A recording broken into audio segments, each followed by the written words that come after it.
Sobat Antara, kita mengetahui bahwa persoalan Palestina menjadi perhatian yang cukup serius bagi Indonesia juga.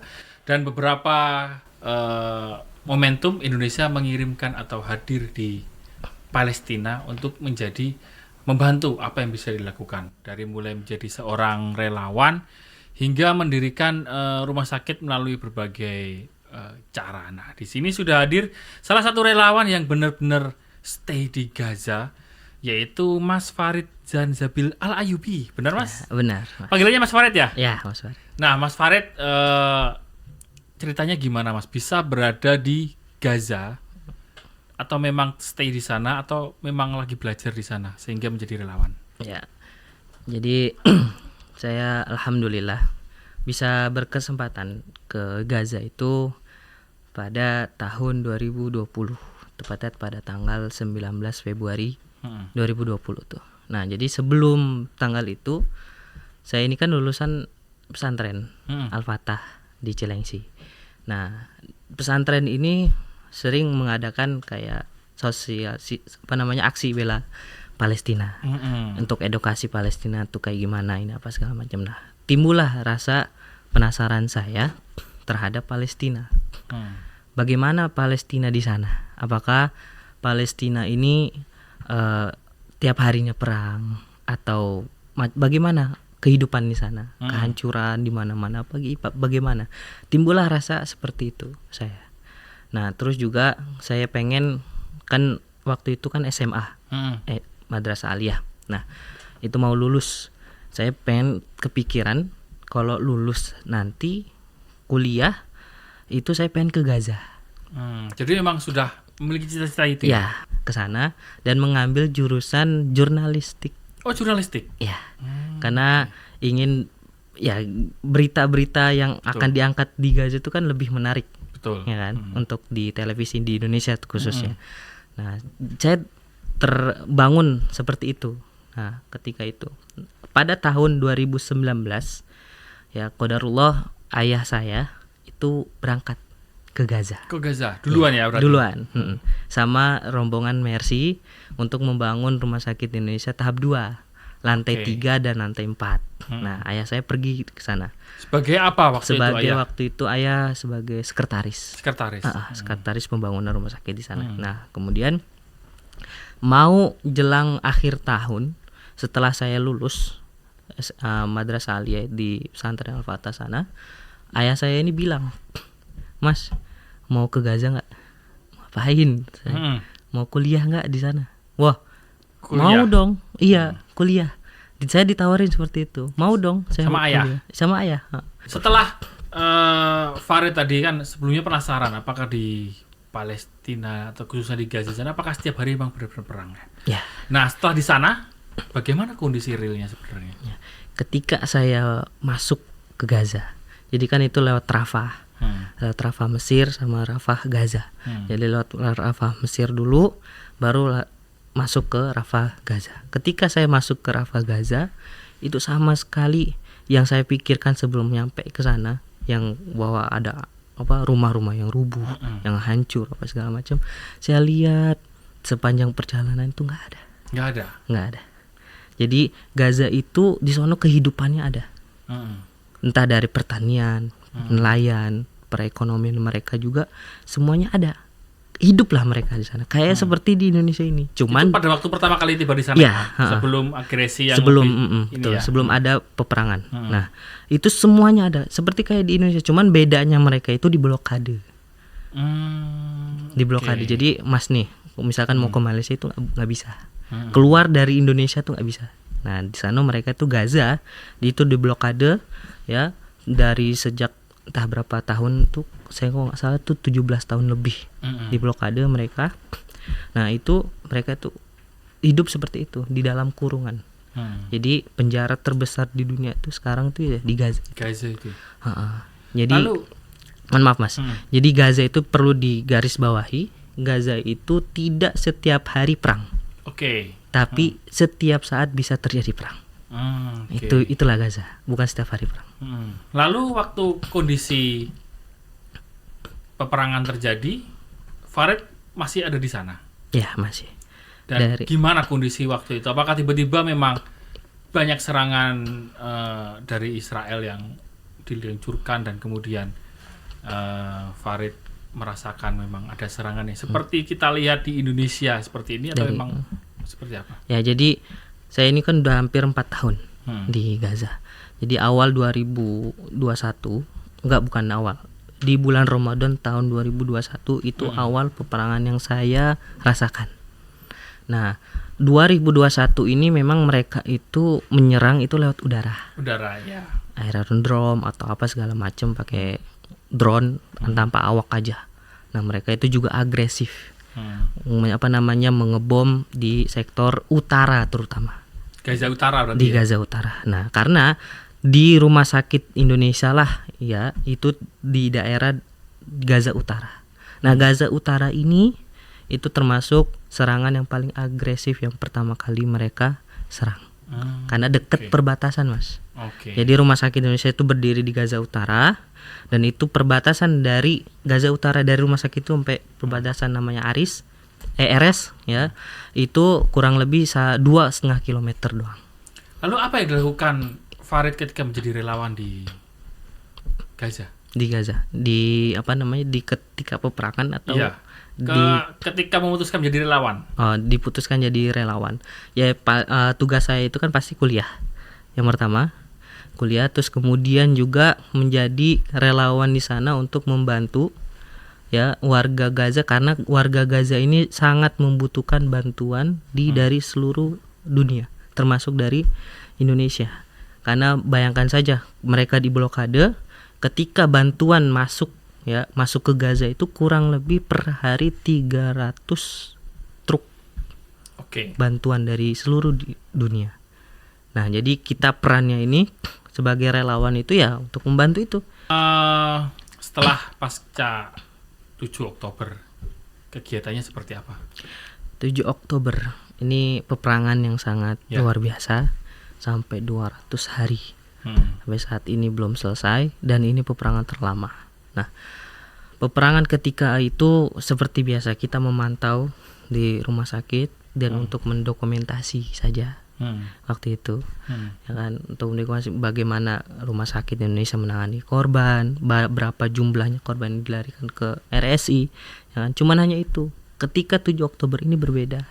Kita bahkan sampai membeli obat-obatan tuh, memborong satu apotik. Satu apotik? Ya, pernah tuh. Entah itu obat-obatan apa yang diperlu, apa yang nggak diperlu, semuanya kita borong. Kita borong semua. Satu apotik tuh ini. Bahkan sampai hampir dua apotik. Kita borong semua. Kita bahkan borong atas nama Indonesia ya, melalui Mercy Indonesia. Nah, kemudian juga membeli makanan. Makanan sayur-sayur itu sampai berkilo-kilo, bertonton kita di sana. Disebarkan kepada siapa itu? Terutama ke karyawan Rumah Sakit Indonesia.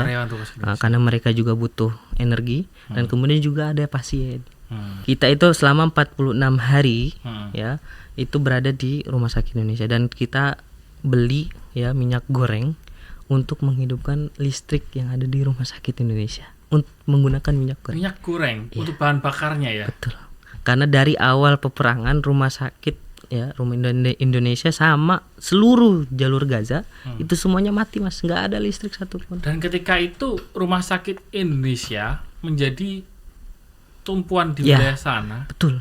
Karena memang satu-satunya yang beroperasi ya ketika serangan itu terjadi. Bukan salah satunya yang beroperasi, Mas. Karena Rumah Sakit Indonesia ini terbesar di utara. Terbesar di utara. Ya. Dibandingin di rumah sakit yang lain. Gaza sendiri ya, yang dibangun pemerintah Israel. Di Gaza juga ada, di kota Gazanya. Jadi Gaza itu ada terbagi jadi 4. Gaza Selatan, Gaza Tengah, kota Gaza, sama Gaza Utara.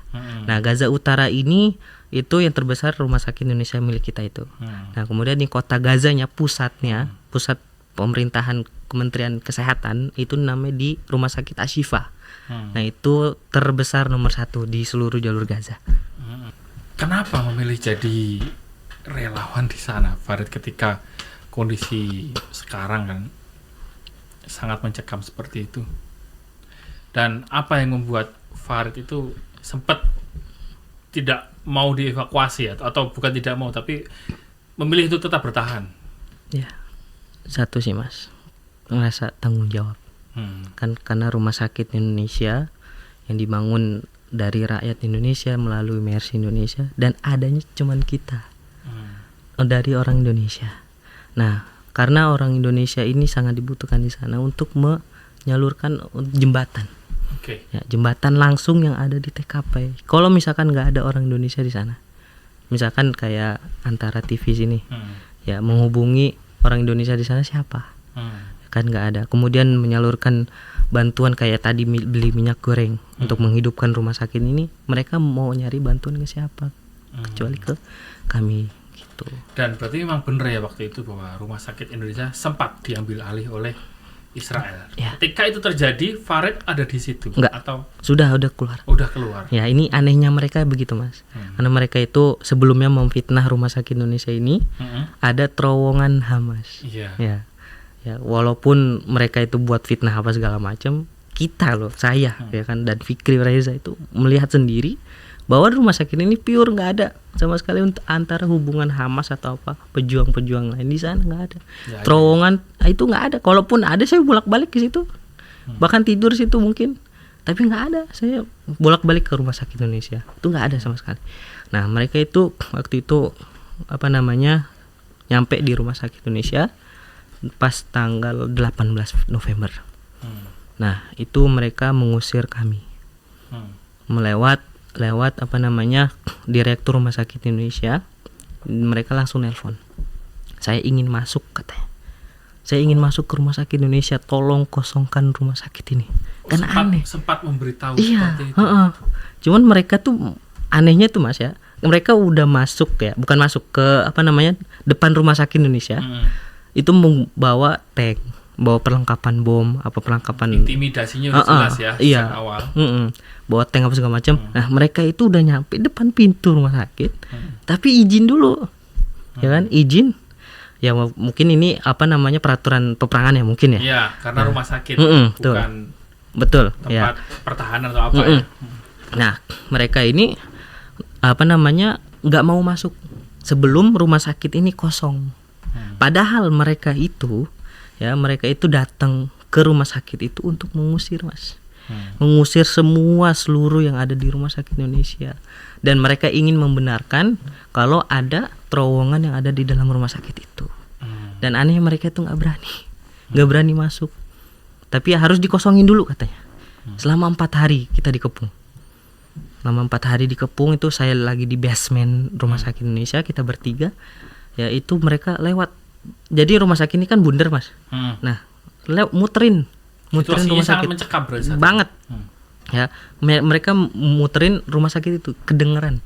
Nih, misalkan ini di basement nih. Iya. Nah, mereka lagi lewat di atas tuh kedengeran roda-roda mereka lagi jalan. Nah, itu yang anehnya, mereka sudah punya lengkap segala macam dan ingin hanguskan Hamas, tapi ketika masuk ke rumah sakit itu nggak berani, harus kosong dulu. Katanya gitu, untuk melindungi sipil apa segala macam. Padahal sebelum mereka datang ke rumah sakit itu udah belasan ribu yang sudah menjadi korban. Apa yang Farid rasakan ketika melihat tank-tank dan juga pasukan Israel sudah mengepung rumah sakit Indonesia dan Anda ada di situ? Ya pasti kita sebagai manusiawi takut. Ya, pasti takut. Dan sebenarnya kalau saya rasakan jalan buntu. Mau keluar kemana? Pertama mau keluar mau kemana? Sedangkan rumah tinggalnya di rumah sakit Indonesia itu. Nah, kemudian kalau misalkan keluar, nih tank ini udah siap, Mas. Moncongnya itu udah mengarah ke rumah sakit Indonesia. Mereka waktu itu pernah menembak ke lantai 3 dan lantai 2. 12 orang pasien korban luka-luka itu syahid, ditembak sama mereka. Dan Farid di situ. Ya. Dan itu kerasa bener ininya. Ketika ini. Jadi ya ibarat kalau bahasanya mah ya pasrah, Mas. Lalu bagaimana ceritanya Farid bisa keluar dari rumah sakit itu dan juga beserta teman-teman yang lain itu bisa dievakuasi? Ya. Jadi selama 4 hari itu mereka di awal mengepung di depan rumah sakit Indonesia itu, mereka itu dan tadi nelpon ke direktur rumah sakit. Nah, terjadilah negosiasi. Negosiasi antara keduanya, dan Israel ini menyetujui untuk mengirimkan bantuan sebuah bis besar yang untuk membawa pasien yang ada masih di dalam rumah hanya sakit. Pasien saja atau seluruh perangkat? Enggak, pasien, orangnya saja. Orangnya. Kalau perangkat alat kesehatan enggak. Semuanya. Nah, kemudian, berapa orang kira-kira yang ditaksir sama pasien itu 400. Terus kemudian masih ada pengungsi yang nggak tahu mau kemana, termasuk kita. Itu ratusan. Termasuk sama karyawan Rumah Sakit Indonesia itu. Dikasih cuman 12 bus. Nah, 12 bus, satu busnya itu 50 orang. Okay. Jadi kalau misalkan busnya ini ya mungkin buat cukup ini doang pasien. Karena pasien ini kan udah nggak bisa jalan, ada yang nggak bisa jalan, terus ada yang itu kan butuh tempat duduk yang butuh space yang luas. Betul. Nah, jadi kalau dipikir-pikir cuman orang-orang pasien doang. Nah, di hari pertama itu cuman 2 bis setelah Isya.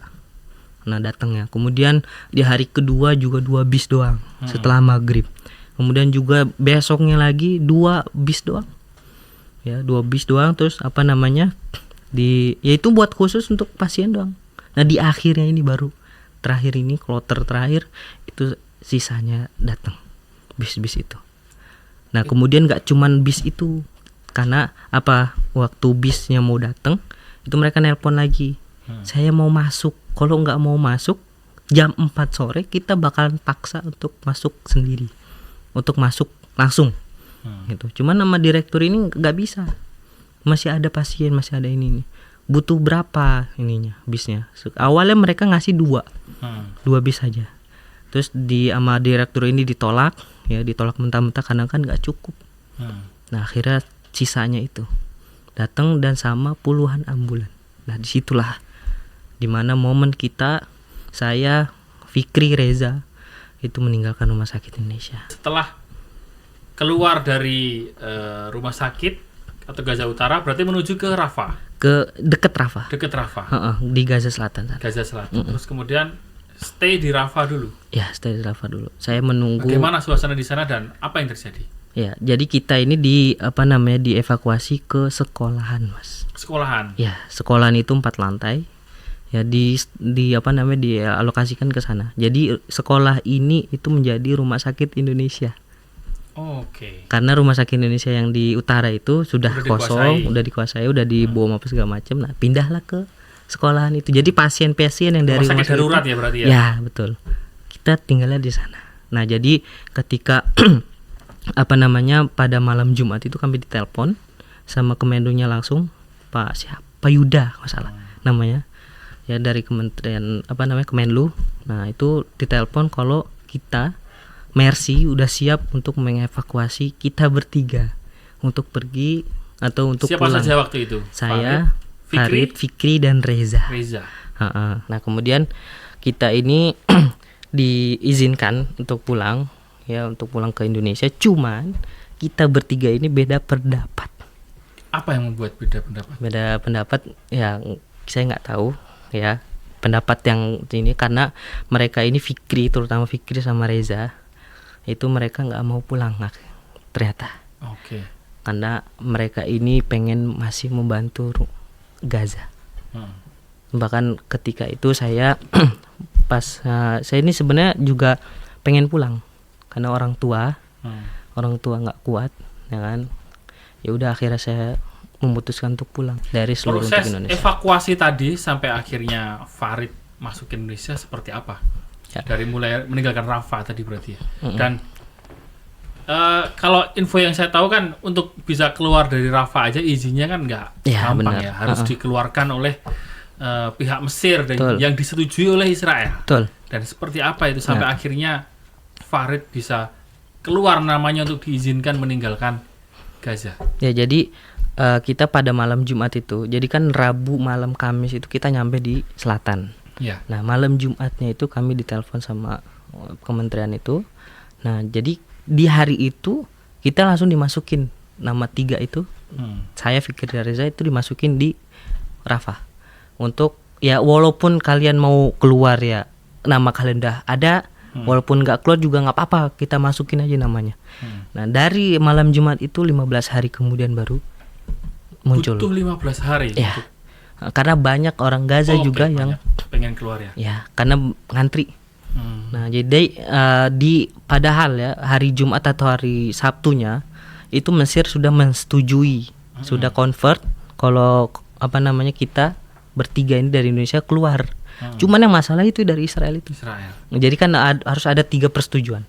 Dari Mesir, dari Palestina, dan bahkan dari Israel. Nah Israel ini yang susah. Kalau Palestina ya langsung, Mesir juga langsung. Nah Israel ini yang. Lalu bagaimana dari mulai Mesir menuju ke Indonesia? Untuk Mesir di Indonesia ya saya nih termasuk ya, kan saya dari sekolahan menuju ke Rafah Gaza itu pakai ambulan milik Kementerian Kesehatan, walaupun nggak ada jaminan karena di drone atas itu berkeliaran manapun dan bom bisa mentarget apapun. Ya dari situ saya berpasrah diri dan alhamdulillah masuk ke Gaza, Rafah Gaza. Kemudian masuk lagi ke Gaza Rafah Mesir. Nah di Rafah Mesir itu saya benar-benar sendiri. Cuman ada orang Gaza juga jadi kenalan, ya kan, terus dia juga bantu saya dikit gitu. Ya udah akhirnya ketika nyampe di Rafah Mesir itu saya nunggu di pintu masuk. Ya pintu masuk itu keluar menunggu hampir 4 jam. 4 jam. Untuk menunggu untuk bisa dibolehkan. Enggak. Oh KBRI. KBRI untuk jemput. Oke. Jadi kalau udah masuk Rafah Mesir itu udah aman udah. Berarti setelah itu dijemput sama Kementerian Luar Negeri Indonesia. Ya, KBRI di Mesir. Di Mesir. KBRI Mesir. Mas Agus sama Mas siapa lupa saya. Mas John. Dan setelah itu langsung dikirim ke KBRI kantornya di Wisma di sana. Dan ketika sampai di Indonesia, bagaimana perlakuan atau sambutan dari pemerintah Indonesia kepada Farid waktu itu? Pemerintah dari Kemenlu Luar Negeri Indonesia, alhamdulillah mereka menyambut saya, dan bahkan saya ketika di pesawat dari Kairo ke Jakarta itu ditemani sama Basnas. Itu Basnas. Iya, tim Basnas yang itu kalau nggak salah 11 orang, yang beliau ini punya program untuk membeasiswakan anak-anak Indonesia di Mesir. Nah itu kita satu pesawat alhamdulillahnya. Jadi kita dikawal sama mereka, terus sampai di Indonesia pun juga disambut sama dari Kemenlu. Gitu. Apa yang Anda rasakan ketika sampai akhirnya bisa kembali ke Indonesia dengan selamat? Alhamdulillah saya bisa bertemu lagi dengan keluarga, terutama ibu, ya ayah, kakak dan adik semuanya. Tapi saya menyesal sih Mas. Menyesal. Karena saya sampai sekarang pengen ke Gaza lagi. Pengen balik ke Gaza untuk menjadi relawan kembali di sana. Betul. Dan itu belum bisa terjadi, kenapa? Karena yang difokuskan Mercy sekarang itu medis. Saya kan bukan medis. Saya bukan ini. Kalau misalkan relawan manusianya yang memiliki kemampuan medis ya. Betul. Itu yang lebih diutamakan. Mungkin kalau peperangan selesai barulah insya Allah saya bisa kembali lagi ke sana. Apa kesan Anda menjadi relawan 4 tahun di Gaza? Kesannya luar biasa. Bahkan Gaza ini melekat seperti di dalam hati saya dan tidak pernah saya lupakan, dan bahkan bukan orang, tempat yang saya pengen kunjungi tiap hari. Karena di Gaza ini berbeda, kesannya luar biasa, dan orang-orang yang ada di Gaza dari untuk warga Indonesia yang ada di sana itu luar biasa. Mereka itu menyajikan kita memuliakan tamu sebagai orang Indonesia di sana, itu luar biasa. Adakah kedekatan emosional tertentu dengan masyarakat Gaza di sana? Ada. Mereka saking ininya, pernah saya di sebuah toko bangunan beli bekakas segala macam itu ada yang digratiskan. Oh, ada yang digratiskan. Iya. Karena tahu dari Indonesia. Karena tahu itu kamu dari Indonesia. Bahkan kita diundang makan siang. Itu sedekat kan, itu ya. Ya, sedekat itu. Mereka itu luar biasa sangat ini sama orang Indonesia. Mereka itu menganggap kami orang Indonesia itu sebagai saudara-saudara mereka, bukan sebagai tamu, tapi saudara. Terima kasih Farid atas pengalaman dan ceritanya, menceritakan kondisi real di sana sehingga kita bisa tahu sebenarnya Demikian Sobat Antara podcast kita dengan Farid, salah satu relawan Indonesia yang benar-benar merasakan pengalaman mencekam ketika agresi Israel kepada warga Palestina khususnya di Gaza itu terjadi, bahkan sampai merusak rumah sakit milik Indonesia yang ada di Gaza. Demikian podcast kita kali ini. Nantikan juga podcast Antara lainnya di antaranews.com dan di YouTube Antara TV Indonesia dan di Spotify Podcast Antara. Sampai jumpa di episode selanjutnya.